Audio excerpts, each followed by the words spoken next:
बस्तर के जगदलपुर गांव में सीएम ने लोगों को कई परियोजनाओं की सौगात दी। मुख्यमंत्री ने किया थिंक बी के नए कार्यक्रम का शुभारंभ, स्मार्ट क्लासरूम और लैब का अवलोकन किया। नवाचार और उद्यमिता के प्रोत्साहन देने के लिए जिला प्रशासन ने पिंक सेवा शुरू की। सीएम ने जनता चिराग परियोजना की सौगात दी। इसके अलावा वो फिजियोथेरेपी ऑन व्हील का भी शुभारंभ किया। इसके बाद सीएम बघेल कुम्हरावाड़ में स्थित कृषि महाविद्यालय परिसर में पहुंचे। सीएम ने कृषि मड़ई मेले में शिरकत की। उन्होंने बस्तर के किसानों को कृषि उपकरण का वितरण करने के साथ ही कृषि विभाग की ओर से लगाए गए स्टॉल का भी अवलोकन किया। वेलनेस टूरिज्म परियोजना का शुभारंभ भी किया। इस दौरान उन्होंने लाभार्थियों के साथ बातचीत की।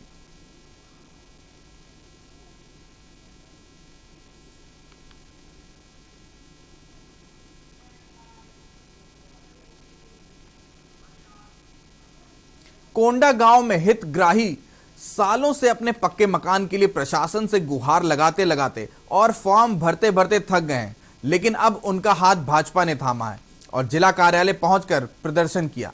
भाजपा झुग्गी झोपड़ी प्रकोष्ठ ने आज प्रधानमंत्री आवास योजना अंतर्गत राज्य सरकार की अंशदान राशि हितग्राहियों को प्रदान करने की मांग को लेकर कोंडा गांव कलेक्ट्रेट में जमा कर प्रदर्शन किया। साथ ही मुख्यमंत्री भूपेश बघेल के नाम कलेक्टर पुष्पेंद्र कुमार मीणा को ज्ञापन सौंप दिया गया है।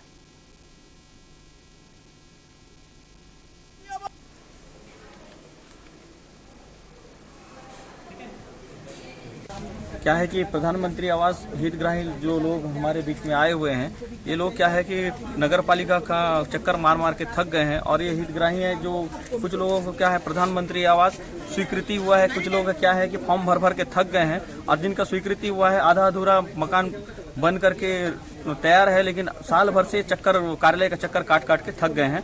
और ऐसे हितग्राही हैं जिनका मकान भी नहीं है और वो क्या है कि शुरू नहीं कर पा रहे हैं, मकान रहने के बावजूद भी शुरू नहीं कर पा रहे हैं। क्या प्रधानमंत्री आवास में भूपेश सरकार फेल हो गई है?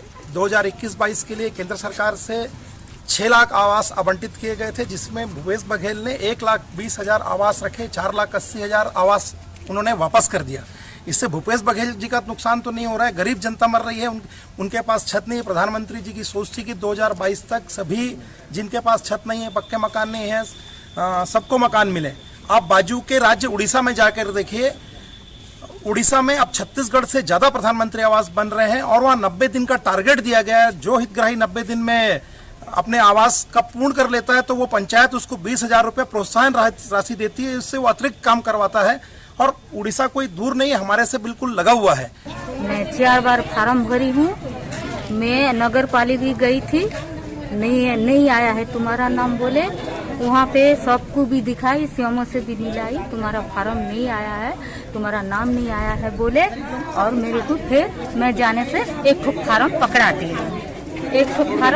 देने हैं और बारिश में मेरा घर बिगड़ गया, मैं झीली टांग के रह रही हूँ। मेरा कोई नहीं है, मेरा घर नहीं है, माटी की जमीन है, गोबर लिखती हूँ बस। कहाँ पे रहते, जगह का नाम बताओ? DN के लिए मैं दुर्गा मंडल है ना, दुर्गा बैठती ना, उसके सामने मेरा घर है। बालोद जिले के अग्रणी महाविद्यालय शासकीय घनश्याम सिंह गुप्त स्नातकोत्तर महाविद्यालय में अनोखा प्रदर्शन देखने को मिला। यहां पर महाविद्यालय छात्र छात्राएं हाथों में बर्तन लेकर महाविद्यालय के मुख्य द्वार पर धरने पर बैठ गए और महाविद्यालय प्रबंधन सहित जन भागीदारी समिति के खिलाफ जमकर नारेबाजी करने लगे। छात्र छात्राओं का आरोप है कि यहाँ पर उन्हें इतने गंदे बर्तन में पानी दिया जाता है जिन्हें बाथरूम में रखा जाता है। क्या उन्हें स्वच्छ पानी पीने का अधिकार नहीं है? उन्होंने कहा कि बर्तनों की साफ सफाई भी नहीं होती और स्वच्छ पेयजल भी नहीं मिलता। छात्र छात्राएं प्रदर्शन करते रहे और प्रबंधन के सामने आने के इंतजार करते रहे, परंतु घंटों बीत जाने के बाद भी प्रबंधन सामने नहीं आया। हम इसलिए धरना पर प्रदर्शन करें क्योंकि यहाँ हमें पानी की समस्या हो रही है बहुत ज़्यादा। जो फर्स्ट ईयर जो भी नए आए हैं छात्र छात्राएं, और हमें भी बहुत दिक्कतों का सामना पड़ता है। तो हम लोग पानी पीने के लिए यहाँ से बहुत दूर होटल में जाके पीना पड़ता है या लेके पीना पड़ता है। वक्त हो गया एक छोटे से ब्रेक का, जल्द हाजिर होंगे। आप देख रहे हैं के न्यूज, खबरों का सारथी। चलो यहाँ पर सही से सही। पूजा, मैं मार्केट से आता हूँ। मिस्टर, कार की चाबी? नहीं, मैं पैदल ही जाऊंगा।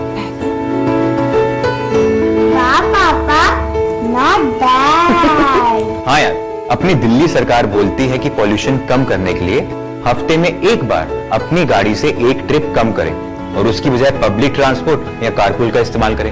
It's a small request, make sense, no? Yes, और ये बात मैं आपसे कब से कह रही थी, लेकिन मैं हेल्थ के पॉइंट ऑफ व्यू से बोल रही थी। यू नो व्हाट, मैं भी यही सोच रहा हूँ कि जब दिल्ली सरकार और घर की सरकार एक ही बात बोल रही है तो सुन ही लेना चाहिए। चलो यू गाइस कैरी ऑन, मैं चलता हूँ, बाय। बाय पापा।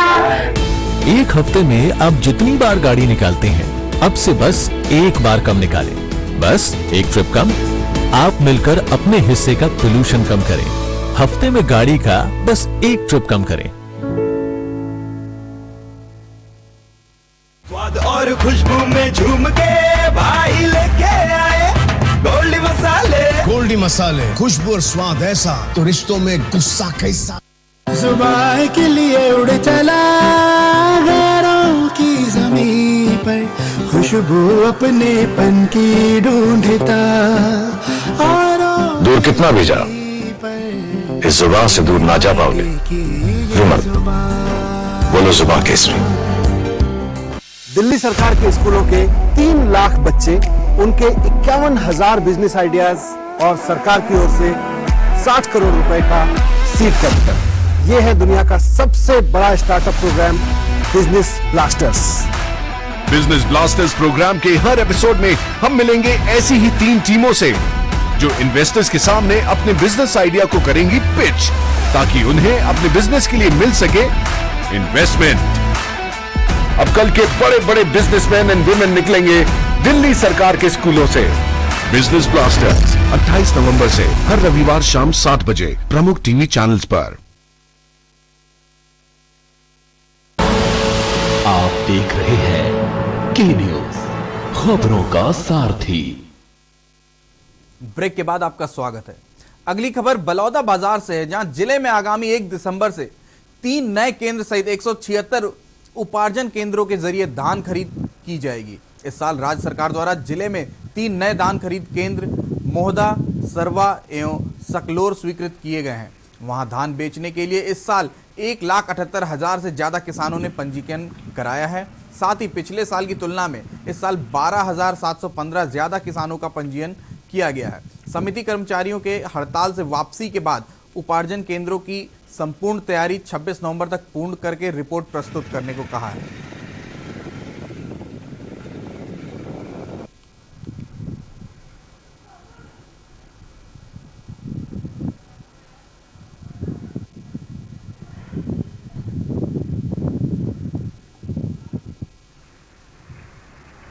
पहले 173 खरीदी केंद्र थे, 1 नए खरीदी केंद्रों की स्वीकृति राज्य सरकार के द्वारा दी गई है।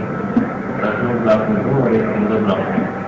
इस बार 176 खरीदी केंद्रों में एक वर्ष खरीदी की जाएगी और खरीदी के लिए जो प्रारंभिक तैयारी होनी थी, क्योंकि हड़ताल समाप्त हो चुकी है, सभी जगहों पर प्रारंभिक तैयारी प्रारंभ हो जाएगी। और सभी ने, आज मैंने मीटिंग ली है, सभी ने 28 तारीख तक सभी तैयारियां पूर्ण करने को मुझे आश्वासन दिया है। लालबाग ग्राउंड में 21वीं राज्य स्तरीय शालेय क्रीड़ा प्रतियोगिता का आयोजन किया गया। इसमें बस्तर संभाग सहित राज्य के सभी संभागों से छात्र छात्राओं ने हिस्सा लिया। शुभारंभ कार्यक्रम में मुख्य अतिथि बस्तर सांसद दीपक बैज, संसदीय सचिव रेखचंद जैन, अध्यक्ष हस्तशिल्प विकास बोर्ड व नारायणपुर विधायक चंदन कश्यप मौजूद रहे।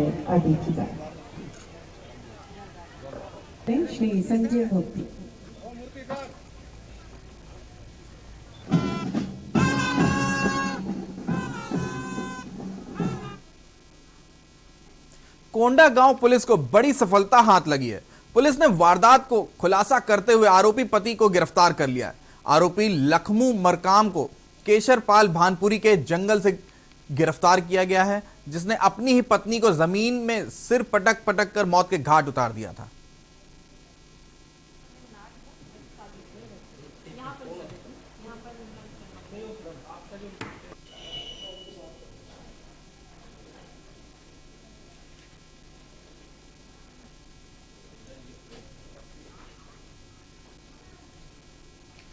महिला की अर्धनग्न अवस्था में लाश मिली थी, जिसे पोस्टमार्टम के दौरान उसके सिर में चोटों का उसकी मृत्यु हुई।